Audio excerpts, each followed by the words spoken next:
CJP के संसद मार्च में पुलिस की तैनाती ऐसी है कि किसी किले को घेरने की तैयारी चल रही हो। 5000 से ज्यादा जवान तैनात हैं। सीएपीएफ की 25 से ज्यादा बटालियन उतार दी गई हैं। खुफिया एजेंसियों की मदद ली जा रही है। अधिकारी खुद ग्राउंड पर हैं।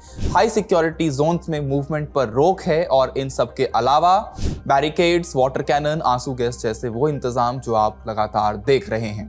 कॉकरोच जनता पार्टी के जंतर मंतर से संसद भवन तक होने वाले प्रोटेस्ट से पहले दिल्ली पुलिस ने क्या क्या प्लानिंग की, क्या तैयारियां की, कैसे टीमें बनाई, उनके पूरे प्लान की जानकारी हम आपके लिए निकाल लाए हैं। इंडिया टुडे से जुड़े अरविंद ओझा की रिपोर्ट के अनुसार संसद मार्च प्रोटेस्ट से पहले सिर्फ नई दिल्ली जिले में 5000 से ज्यादा पुलिस और अर्धसैनिक बलों के जवान तैनात हैं।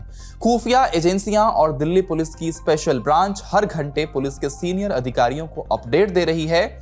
इसमें यह जानकारी भी शामिल है कि जंतर मंतर पर चल रहे प्रदर्शन में कितने लोग पहुंच रहे हैं, कितने लोग लौट रहे हैं और कितने लोग वहां मौजूद हैं। इसी आधार पर पुलिस तय कर रही है कि किस जगह कितने जवान तैनात करने हैं।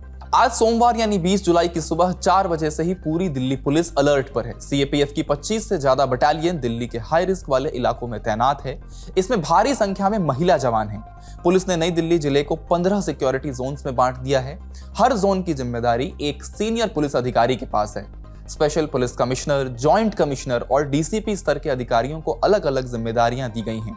ये अधिकारी अपने अपने इलाके में सुरक्षा व्यवस्था पर नजर रख रहे हैं, जवानों की तैनाती की निगरानी कर रहे हैं और जरूरत पड़ने पर मौके पर कार्रवाई के आदेश भी देंगे। अरविंद ओझा ने सूत्रों के हवाले से बताया है कि पुलिस अधिकारियों को साफ निर्देश है कि अगर मार्च के दौरान कोई असामाजिक तत्व तोड़फोड़, लूटपाट, आगजनी या कानून व्यवस्था बिगाड़ने की कोशिश करता है तो उसके खिलाफ सख्त कार्रवाई की जाए। विजय चौक, संसद मार्ग, प्रधानमंत्री आवास, सेवा तीर्थ, सेल्फी पॉइंट, ट्रांसपोर्ट भवन, राष्ट्रपति भवन, इंडिया गेट और आसपास के कई हाई सिक्योरिटी इलाकों में किसी भी तरह के प्रदर्शन या भीड़ जुटाने पर रोक लगा दी गई है। दंगा नियंत्रण के लिए पुलिस के वज्र वाहन, वाटर कैनन और दूसरे खास सुरक्षा उपकरण तैनात कर दिए गए हैं। इसके अलावा रैपिड रिस्पॉन्स टीमें और रिजर्व फोर्स भी तैयार है। इन सब के अलावा नई दिल्ली जिले के सभी मेट्रो स्टेशनों पर कड़ी निगरानी है। कई मेट्रो स्टेशन के गेट्स बंद कर दिए गए हैं। आसपास के अस्पतालों को भी अलर्ट पर रखा गया है ताकि किसी भी आपात स्थिति से तुरंत मदद मिल सके।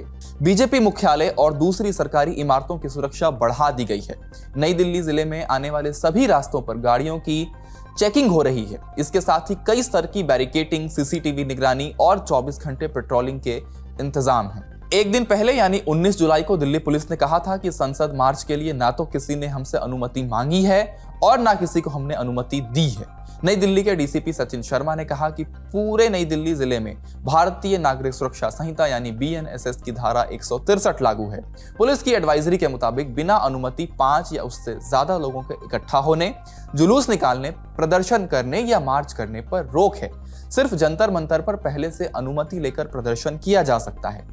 पुलिस ने चेतावनी दी है कि नियम तोड़ने वालों के खिलाफ भारतीय न्याय संहिता यानी बीएनएस और दूसरे लागू कानूनों के तहत कार्रवाई की जाएगी। अनशन के दौरान सफदरजंग अस्पताल में भर्ती किए गए सोनम वांगचुक ने भी समर्थकों से संसद मार्च को शांतिपूर्ण और सफल बनाने की अपील की है।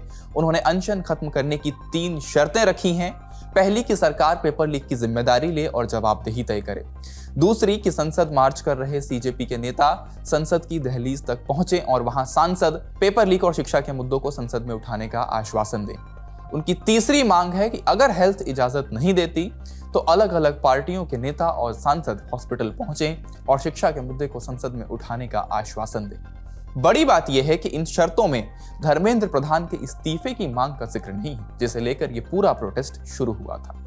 फिलहाल स्थिति यह है कि संसद मार्च के लिए लोगों की भारी भीड़ जंतर मंतर पर जमा है। आप इस पूरे प्रोटेस्ट को कैसे देख रहे हैं? अपनी राय हमें कमेंट बॉक्स में जरूर बताएं। इस वीडियो में इतना ही। देखते रहिए ललन टॉप। शुक्रिया।